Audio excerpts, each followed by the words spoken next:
Good evening विद्यार्थियों। हिंदी की कक्षा में आप सबका हार्दिक स्वागत है। आज मैं 8वीं कक्षा के विद्यार्थियों के लिए वीडियो बनाने चल रहा हूँ। प्यारे बच्चों, आप लोगों को मैं सबसे पहले आपकी जो पाठ्य पुस्तक है उसका थोड़ा सा परिचय कराऊंगा। अभी शायद कुछ बच्चों को, नए विद्यार्थियों के पास हो सकता है पुस्तक न हो, ऐसे मैं पुस्तक आप लोगों के ग्रुप में भेजा हूँ। आप लोग उसको डाउनलोड करके देखिए PDF से और वहां से पढ़िए। तो मैं सबसे पहले थोड़ा सा आप लोगों की पुस्तक आप लोगों को दिखा दूं। यह 8वीं कक्षा के विद्यार्थियों की पाठ्य पुस्तक है बाल भारती। इसका आप लोगों को अध्ययन करना है। कितना देख रहे हैं किस तरह से आपकी यह पुस्तक सुंदर आकर्षक दिख रही है। फूल पत्तियों से सजी हुई, विद्यार्थी यहाँ पढ़ रहे हैं और एक पक्षी डाली पर बैठा हुआ है। आप लोग पहचानिए यह कौन सा पक्षी है।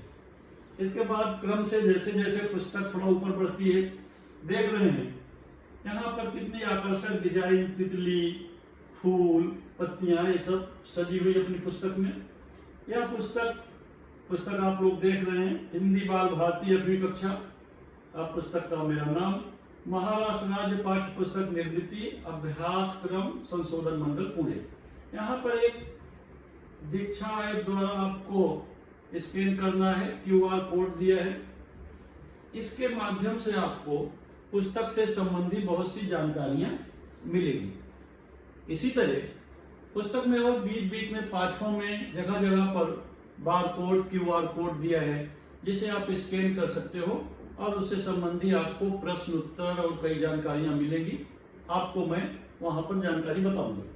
देख रहे हैं क्रम से पुस्तक, फिर भाषा समिति, इस तरह से आप शुरू से पुस्तक को देखना। यहाँ पर कुछ आप लोगों के फिर आगे आकर के एक भारत का संविधान उद्देशिका, इसको आप पढ़िए और क्रम से फिर राष्ट्रगीत, जनगण, प्रतिज्ञा, आप लोग स्कूल में रोज बोलते थे। फिर विद्यार्थियों के लिए सूचना दी है, इसको आप लोग पढ़िए और फिर इसके बाद अपनी पुस्तक का क्रम जो है, यहाँ पर आपका मिलेगा अनुक्रमणिका, पहली इकाई, दूसरी इकाई। तो इसमें से 25% पाठ्यक्रम कम किया गया है। जो पाठ कम किए गए हैं उसका मैं एक ऑडियो भेजा हूं, आप लोग उसमें से देख लीजिए। अभी यहाँ पर मैं आज 5वां पाठ पढ़ाऊंगा, क्योंकि आप लोग इसके पहले विद्यार्थियों ने बताया कि पाठ 1 से 4 आप लोग पढ़ चुके हो। ऐसे तीसरा पाठ सेल्फी का शौक कट कर दिया गया है। फिर इसके बाद इसमें 6वां पाठ महाप्राण निराला कट किया गया है। इसी तरह 11वां नंबर का जो पाठ है मयूर पंख, एक कट किया गया है। तो पहली इकाई के 3 पाठ कट किए गए हैं।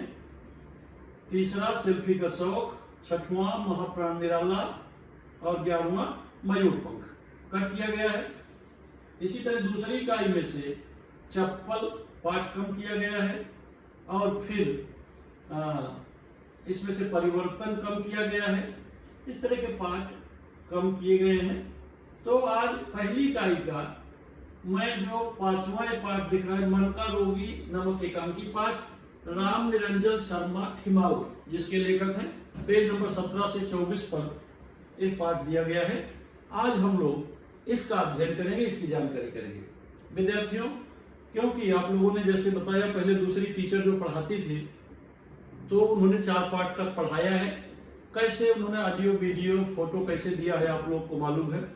तो मैं 5वां पाठ मन का रोगी जो है इसका आज अध्ययन करेंगे हम लोग। सबसे पहले इसमें देख रहे हैं लेखक राम निरंजन शर्मा ठिमाऊ, इस पाठ के लेखक हैं। इनका परिचय ऊपर दिया गया है, पहले देखिए आप लोग। जन्म 1928, पिलानी, राजस्थान। राज लिखा है ना ब्रैकेट में, राजस्थान। परिचय, आप हिंदी साहित्य के श्रेष्ठ लेखक हैं। आपकी रचनाएं प्रेरक, उद्बोधक तथा बाल मनोविज्ञान से जुड़ी हुई हैं। आपने हिंदी साहित्य में अमूल्य योगदान दिया है। प्रमुख इनकी एक कृतियां दिख रही, बालोत्सव, बाल कवितावली आदि। प्रस्तुत जो एकांकी है इसके संबंध में आपको एक सूचना दी गई है। देखें, प्रस्तुत एकांकी के माध्यम से ठिमाऊ जी ने स्पष्ट किया है कि कम अंक पाने या परीक्षा में असफल रहने वाले बच्चों को डांटना फटकारना उचित नहीं है। इसी से संबंधित यह एकांकी है। परीक्षा में ऐसा तो है नहीं कि सब विद्यार्थी 100 में से 100 नंबर पाते हैं, कुछ विद्यार्थी कम नंबर पा जाते हैं। कई बार विद्यार्थी एक आध परीक्षा में फेल हो जाते हैं तो उनके घर वाले, माता पिता, शिक्षक उन्हें डांट फटकार लगाते हैं, कुछ लोग दंड दे देते हैं, पनिशमेंट दे देते हैं। लेखक का मानना है कि ये ठीक नहीं। इससे विद्यार्थी के मस्तिष्क पर असर पड़ता है, मस्तिष्क का रोगी बनता है, मन का रोगी बन जाता है। तो इसके लिए डांट फटकार ठीक नहीं, बल्कि ऐसी अवस्था में अध्यापकों एवं अभिभावकों को चाहिए कि वे बच्चों का मनोबल ऊंचा करें, उन्हें डांट फटकार कर नहीं, मारपीट कर नहीं, समझाकर प्रताड़ना की जगह, प्रताड़ना माने परेशान करना, दंड देना, प्रताड़ना की जगह उन्हें प्रेरणा दें। ऐसी कुछ प्रेरणादायी बातें बताएं जिससे उनका मन पढ़ाई में लगे। ऐसा करने से ही बच्चे प्रगति कर सकेंगे। तो यह जो है एकांकी में लेखक का परिचय और पाठ से संबंधी बातें आप लोगों को दी गई। अब यहाँ पर अपना जो एकांकी नाटक है मन का रोगी, यह अब एकांकी नाटक कैसा है? एकांकी रंगमंच की वस्तु है। इसे स्टेज पर हम प्रस्तुत कर सकते हैं कुछ विद्यार्थियों के माध्यम से। अब हमको ये नाटक यदि प्रस्तुत करना हो तो हमारे पास असली विद्यार्थी जिनकी चर्चा की गई वो तो नहीं है। मैं आप लोग विद्यार्थियों के माध्यम से नाटक का मंचन कर सकता हूँ, मंच पर इसका प्रस्तुतिकरण कर सकता हूँ। विद्यालय में कई बार हम लोग इस तरह से विद्यार्थियों के माध्यम से नाटक का, एकांकी का मंच प्रस्तुत करते हैं। तो यहाँ पर अब चूंकि ऑनलाइन क्लास है, यहाँ पर विद्यार्थी उपलब्ध नहीं है हमारे पास, हम पढ़ा रहे हैं, वीडियो बना रहे हैं, उसको आप लोग देख रहे हो, तो यहाँ पर हम वो नाटक तो प्रस्तुत नहीं कर सकते हैं। नाटक प्रस्तुत किया जाएगा जब विद्यालय शुरू होगा, तब हम आप लोगों को मंच पर नाटक प्रस्तुतिकरण करके दिखवाएंगे। एकांकी नाटक जो है, यहाँ पर इसका थोड़ा परिचय, पहला दृश्य दिया है, देखिए। मध्यम वर्गीय परिवार का घर, मध्यम वर्गीय माने सामान्य लोग, मीडियम कैटेगरी। रामेश्वर चिंता मग्न दिखाई देते हैं। सलील का प्रवेश राम किशोर के सामने से गुजरता है। राम किशोर, सलील नीचे गर्दन किए खड़ा हो जाता है। राम किशोर कहाँ गए थे? इस तरह का प्रश्न वो लोग करते हैं। तो सबसे पहले इसमें एकांकी नाटक में जो दृश्य हैं जिनकी चर्चा की गई है, तो उसके हम आप लोग देख रहे हैं।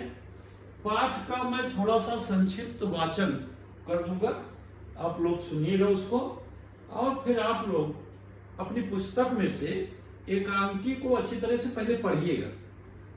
खूब एक बार जब आप लोग पुस्तक से पढ़कर समझ लोगे, क्योंकि पूरी एकांकी का मैं यहाँ पर वाचन नहीं कर सकता हूँ, क्योंकि पूरी एकांकी का वाचन करने में बहुत समय जाएगा, बहुत बड़ा वीडियो बनेगा, तो उसमें अड़चन होगी। इसके लिए मैं इसका संक्षिप्त वाचन, महत्वपूर्ण बातें जो हैं, प्रश्न उत्तर जो है, उसका जो मूल भाव है, एकांकी का सारांश है, वो आप लोगों को बताऊंगा। और पूरा एकांकी आप लोग घर में एक बार दो बार अच्छी तरह से पढ़िए। धन्यवाद।